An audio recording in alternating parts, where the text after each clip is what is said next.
After leaving the sacred peaks with newfound strength and a deeper connection to their stones, Finn, Eric, Tilly, and Rusty felt ready for the next phase of their journey. The sage's wisdom echoed in their minds as they traveled through the lands of Arendor, guiding them toward their destiny. However, their journey was far from over, and a sense of urgency filled the air. They were now headed toward the Forest of Echoes, a vast, ancient woodland where whispers of magic lingered in the air, and the shadow's influence had begun spreading. The forest was rumored to be enchanted, and the power that slept within it was as ancient as the stones themselves. It was said that the forest would protect those with pure hearts but confuse and hinder those with ill intentions. "Why do we need to go to the Forest of Echoes?" Finn asked, as they set up camp at the forest's edge, watching the dark canopy above. The sage said that the next step in our journey would be to unlock the deeper powers of the stones. But why here? Eric, lighting a small campfire, glanced over at Finn.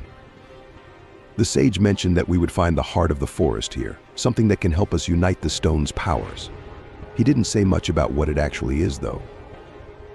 Tilly hovered nearby, her light glowing softly in the darkness. Legends say the heart of the forest has its own consciousness. It's the spirit of Arendor itself, bound to the trees, the rivers, and all living creatures. If we're to have any chance against the darkness, we need the forest's blessing.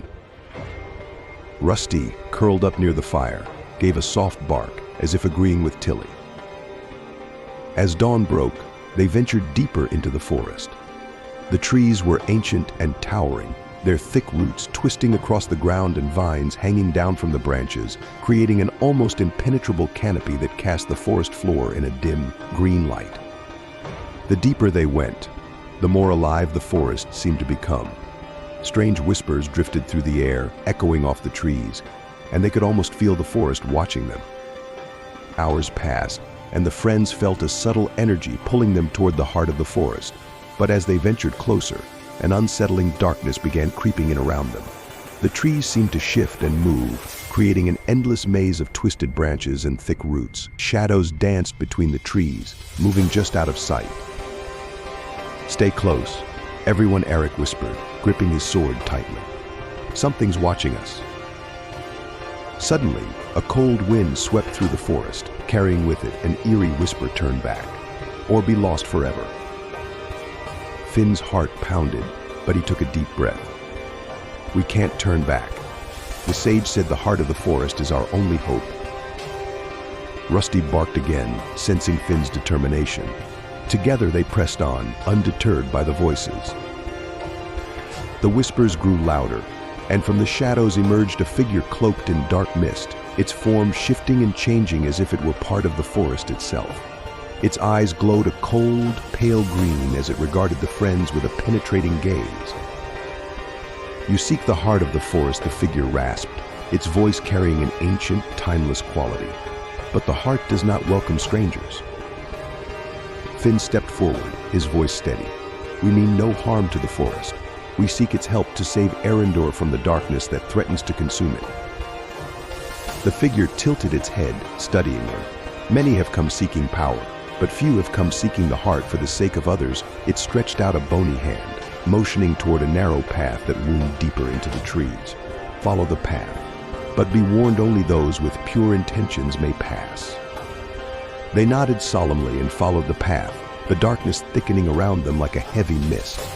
As they walked, each of them was pulled into their own thoughts, facing doubts and fears. The forest seemed to test their resolve, playing on their insecurities. Finn was haunted by thoughts of failure and the weight of responsibility, wondering if he truly had what it took to save Arendor. Tilly worried about her small size and whether her powers were enough. Eric was burdened by the fear that his strength alone would not be enough to protect his friends. And Rusty, always loyal, sensed the danger they were all facing and hoped he wouldn't fail to protect his best friend, Finn. But they pressed on, drawing strength from each other's presence. Finally, they reached a clearing bathed in a soft, green light.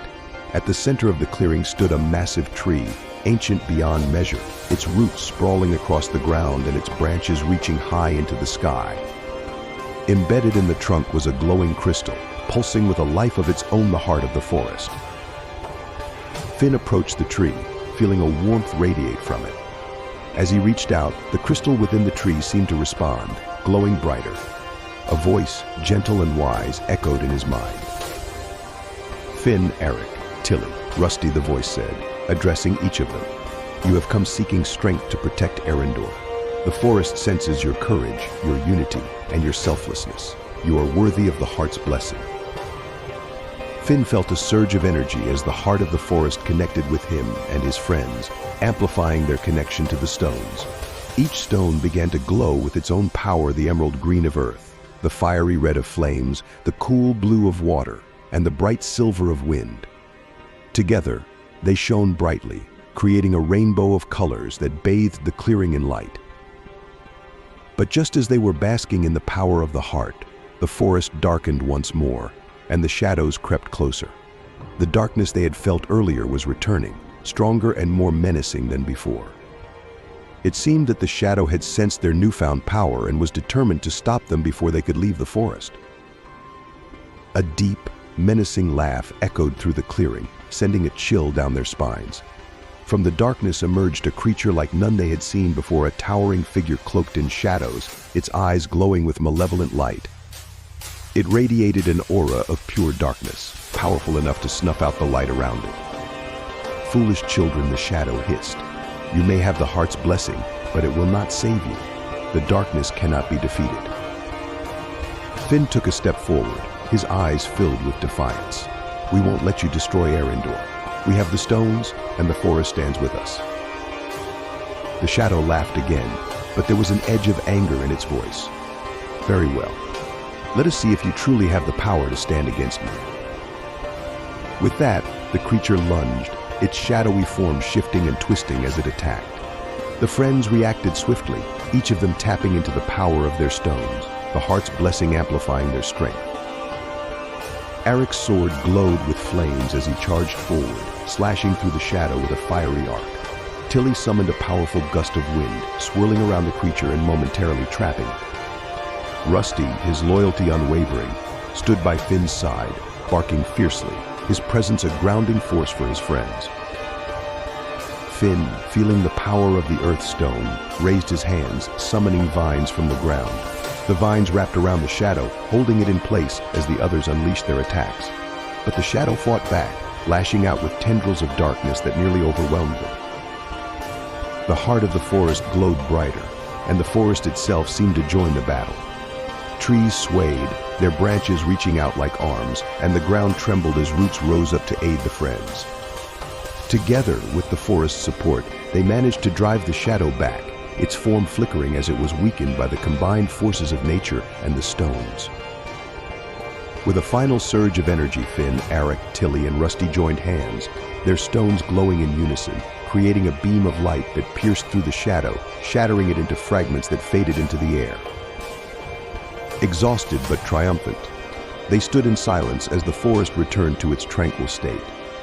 The heart of the forest pulsed gently, its voice echoing in their minds. "You have proven yourselves worthy. Go now, and let the light of your hearts guide you. The path ahead will be difficult, but remember, you are never alone." With gratitude, they bowed to the heart of the forest, feeling the bond with Arendor stronger than ever. They had gained the forest's blessing and, more importantly, a deeper understanding of their own strength.